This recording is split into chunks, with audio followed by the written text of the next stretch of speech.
Assalamualaikum warahmatullahi wabarakatuh. Kembali kita berjumpa. Para sahabat medsos kalian. Maaf ya, saya sambil keliling-keliling.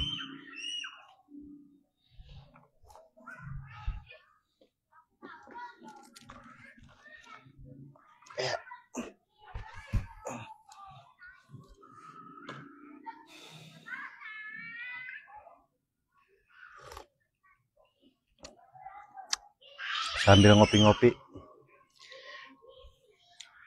Sahabat medsos kalian, sore yang indah ini berada di tempat outdoor ya.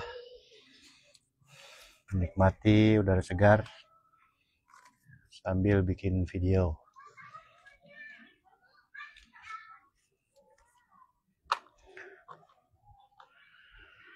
Masih meneruskan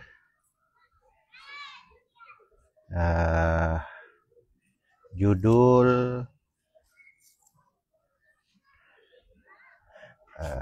bagaimana setelah tidak ada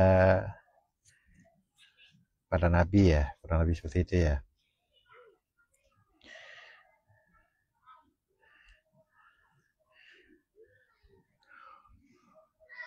Ya tentu saja setelah tidak ada para nabi,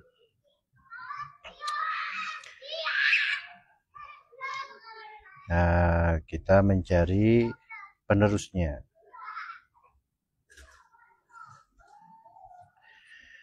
Nah di sini banyak silang pendapat.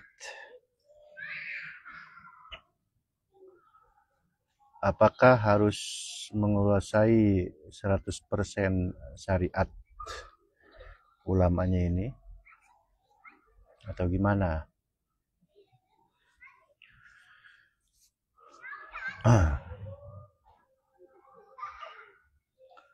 Ya kalau untuk syariat agama, ya agama apa? Oke, misalkan agama Islam, itu agama yang paling sempurna. Ya banyak orang yang untuk bisa menguasai ilmu syariat Islam secara sempurna itu belajar puluhan tahun.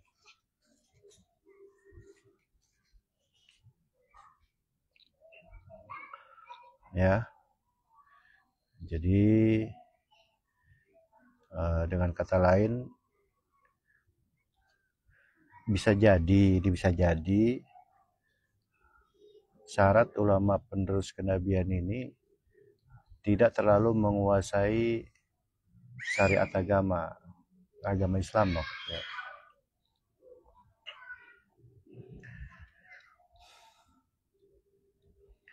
Nah, kisah Nabi Muhammad yang video kemarin saya urai itu mengatakan menyatakan fakta bahwa Nabi Muhammad tidak bersyariat agama terakhir di zamannya, yaitu Nasrani ya. Tapi kan Nabi Muhammad bersyariat. Syariat ya, syariat otomatis saja tuh terhadap diri sendiri dan terhadap lingkungan ya.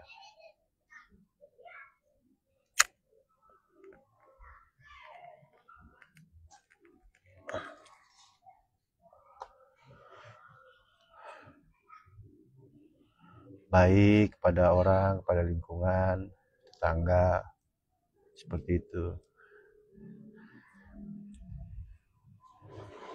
Atau syariat budi pekerti. Ya tentu kita tidak pernah dengar sejarahnya bahwa Nabi Muhammad kecil itu belajar kepada pendeta Nasrani misalkan,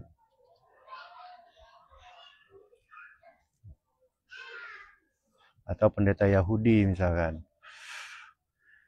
Tidak ada ceritanya ya. Tapi memang ada ketika Nabi setelah baru pertama ke Gua Hiro bertemu dengan Jibril, kemudian gemetar dan diselimuti oleh istrinya, dan saran istrinya untuk menemui dari paman istrinya yang ternyata adalah seorang pendeta Nasrani kalau nggak salah ya. Lupa saya namanya tuh.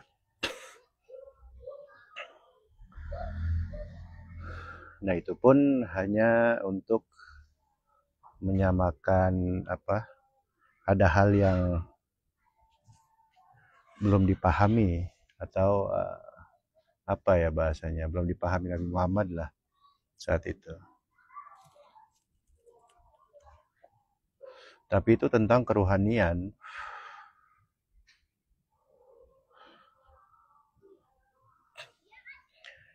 Ya, bukan tata cara ibadah. Kalau tata cara ibadah ya tentu mungkin dari kecil Nabi Muhammad nyantren ke pamannya atau belajar ke pamannya Siti Khadijah ini.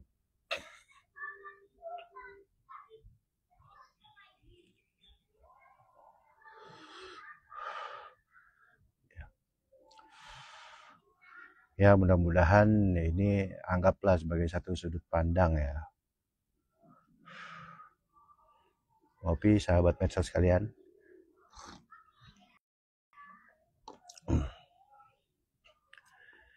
Jadi intinya ya tetap ada syariatnya,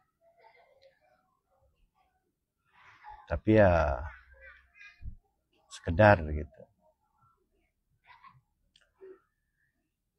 Kemudian masuk kepada metodologi atau cara rukun syarat agar seluruh ibadahnya tersambung pada Allah tuh. Ya. Kemudian masuk ke alam hakikat. Nah, itu sangat seru di situ. Kemudian masuk kepada level makrifat. Baru berlaku di situ awaluddin ma'rifatullah. Awal mula beragama itu adalah kenal kepada Allah. Nah, dari situ sudah sampai situ ya digerojok sendiri ilmu oleh Allah sendiri. Sekali lagi ya, sampai situ sudah Allah sendiri yang memberikan ilmu.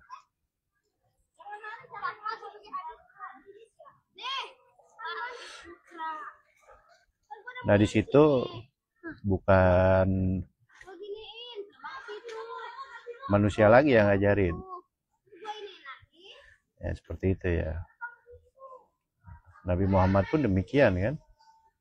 Dapat perintah syariat, berkembang syariat ya setelah Isra Mi'raj.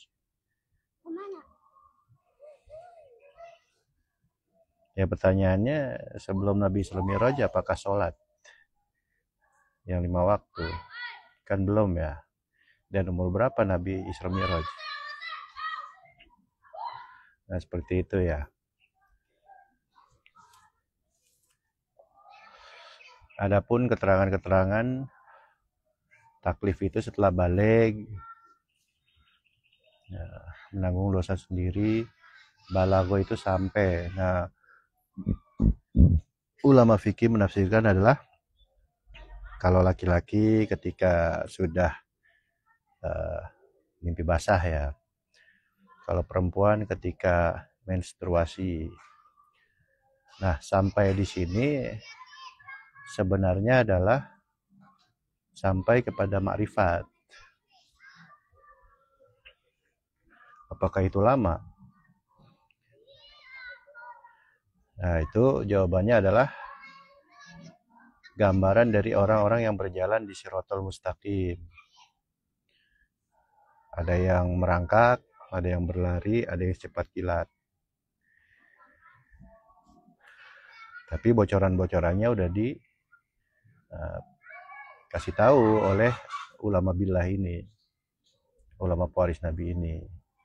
Clue-cluenya, tahap-tahapnya tuh sudah dikasih tahu untuk sampai.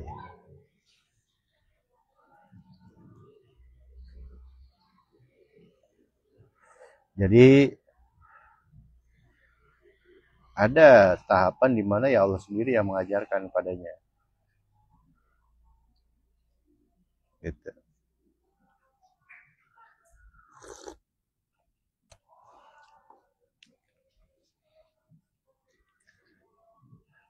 Ya Nabi Muhammad ya udah mencontohkan itu.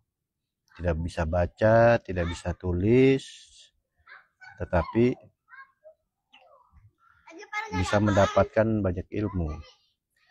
Bahkan beliau menyebut dirinya adalah Madinatul Ilmi, kotanya ilmu. Maksudnya luas ilmunya.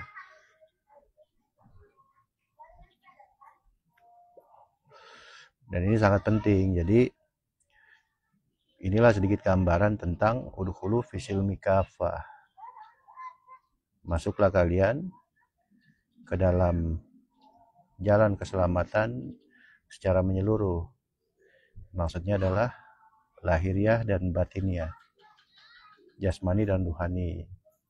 Nah, seperti itu ya, sahabat-sahabat medsos sekalian.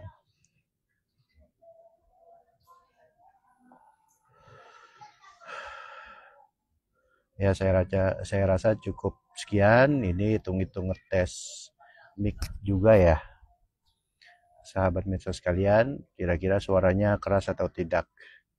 Ya, terima kasih banyak. Mohon maaf apabila ada kekurangan-kekurangan. Salam bahagia, jangan lupa untuk selalu bahagia. Karena aslinya kita adalah makhluk yang bahagia. Ilahi anta maksudi wa ridho kamat luwis. Assalamualaikum warahmatullahi wabarakatuh.